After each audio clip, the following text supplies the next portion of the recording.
to be a lukewarm Catholic. Jesus went all in for us on the cross. And so Amen. we need to be all in for him. So let us ask him by the grace of the Holy Spirit to ignite the fire of his love so that it may be burning within us, that we may be committed Catholics.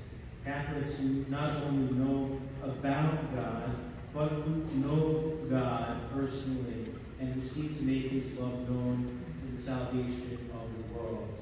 And that way, in the end, we will not hear him say those dreadful words, "Depart from me, I do not know you." But we will hear him say instead, "Well done, my good and faithful servants." Praise be Jesus Christ, now and forever. Our Lady of Mercy, pray for us.